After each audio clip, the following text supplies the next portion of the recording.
guys, ඉතින් අද අපි ගෙනල්ලා තියන්නේ iPhone 15 review එකක්. ඉතින් මේක 2023 තමයි රිලීස් වෙලා තියෙන්නේ. ඉතින් මේ 2026ට මේක වටිනවද කියලා තමයි අද බලන්න යන්නේ. ඉතින් ඒ වගේම කැමරා quality එක, battery performance එක, ඉතින් real time experience එක, ඒ වගේම ගොඩක් දේවල් අද අපි මේ කතා කරන්න යනවා. ඉතින් මම බැලුවා ඉක්මනට අද කතා කරන්න මේක. ඉතින් වැඩි කතා බහක් නැතුව අපි යමු වීඩියෝ එකට.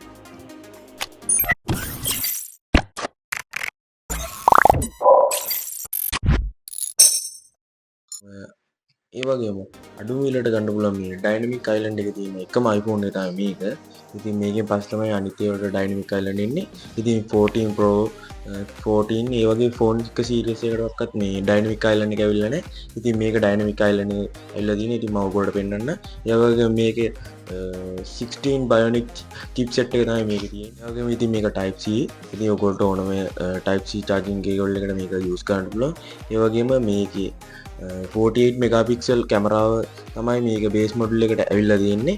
ඒ වගේම ඒකේ මේකේ පෝර්ට්‍රේට් අනම්මනම් ආයි සිනමැටික් වීඩියෝ මේකේ ගන්න පුළුවන්. ඒක සුපිරියටම මේක බැක් එක ගැන කියද්දි ඉතින් මේක තනිකර මැට් ඒ කියන්නේ නිකන් ස්ටිකර් එකක් වගේ අලෝල වගේ තමයි මේක පේන්නේ. ඒ කියන්නේ අර ඊට කලින් iPhone වල තිබ්බ 15 සාමාන්‍යයෙන් 13 ඒ වල තනිකර ග්ලාස් එකේ තිබ්බ ඉතින් ෆින්ගර්ප්‍රින්ට්ස් ඒ කියන්නේ අර ෆින්ගර්ප්‍රින්ට්ස් පාව මේකේ වදිනවා. ඉතින් මේකේ එහෙම එකක් නැහැ. ඒ වගේම මේකේ එජ් අනමනම් කෙලින්ම රවුන්ඩ් වල තියෙන්නේ. ඉතින් කිසිම බය වෙන්න දෙයක් නැහැ. ඒ වගේම මේක ඩුවල් කැමරා සහිත LED ලයිට් එකක් මයික් එකක් ඇවිල්ලා තියෙනවා. ඒ වගේම මේකේ මේන් කැමරාව 48 මෙගාපික්සල්. ඒ වගේම මේකේ ෆ්‍රන්ට් කැමරා එක 12 මෙගාපික්සල්. ඒකම ඔයගොල්ලෝ පේන්නේ ඇති මෙතන ඩයිනමික් අයිලන්ඩ් එකේ තියෙනවා ලස්සන කට් අවුට් එකක් එක්ක. ඉතින් මේක ඉස්සරහින් බලන කෙනෙක්ට කියන්නේ ෆ්‍රන්ට් එකෙන් පේන කෙනෙක්ට හිතා ගන්න මේක 15 Pro Max එකද 15 නැද්ද මොකක්ද කියලා. ඉතින් මේක වම් පැත්තේ mute switch එක වගේම වලින් up and down කරන buttons දෙක තියෙනවා.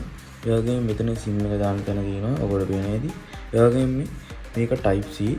ඉතින් ඔයගොල්ලෝ ඕන මේ Type C charger එකට ගන්න පුළුවන්. මෙතන power button එක තියෙනවා. ඒ වගේම මේක තමයි පිටිපස්සට පේන back එකට පේන view එක.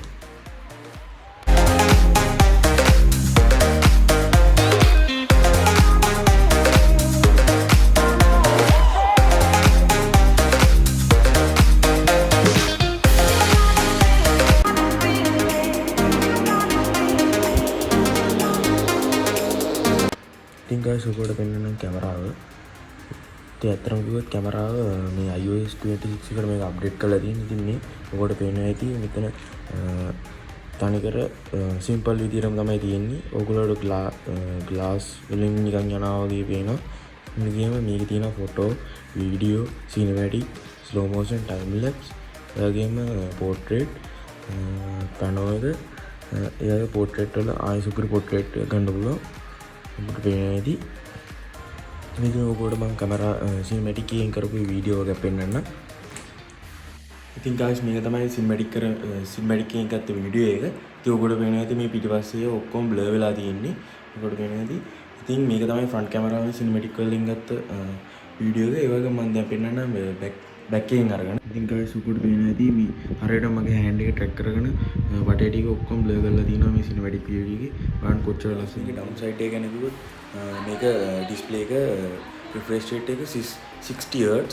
ඉතින් සාමාන්‍ය normal 13 Pro වල 14 වලට 120 Hz තමයි එන්නේ.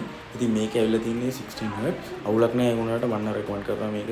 ඒ වුණාට එච්චර ලොකු ප්‍රශ්නයක් එන්නේ නැහැ. ඒ වගේම මේක Apple Intelligence වලට මේක සපෝට් කරන්නේ නැහැ. ඉතින් ඒකින්ද ඒක ලොකු අවුලක්. ඒ වුණාට සාමාන්‍ය day to day පාවිච්චි කරන එකට මේක කිසිම ප්‍රශ්නයක් නැහැ. ඒ වගේම ඔයගොල්ලෝට Apple Intelligence සාමාන්‍ය image create කරගන්න වගේ ඔයගොල්ලෝ normal apps වලින් create කරගන්න පුළුවන් Gemini. ඒ වගේම ඔයගොල්ලෝ දන්නවා මේක recommend කරනවා day to day life එකේ පාවිච්චි කරන්නේ.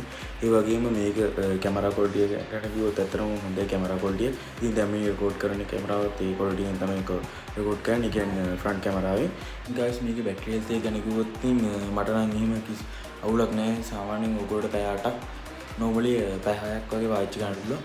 ඉතින් ඒ ගැන ප්‍රශ්නයක් නැහැ. ඒ වගේම මමත් පාවිච්චි කරන දවසම වගේ වුණාට මට නම් එහෙම බැටරි වල health එක issue එකක් තිබ්බේ නැහැ. ඉතින් බැටරි ගැන කිව්වොත් ඇත්තටම මේක හොඳයි.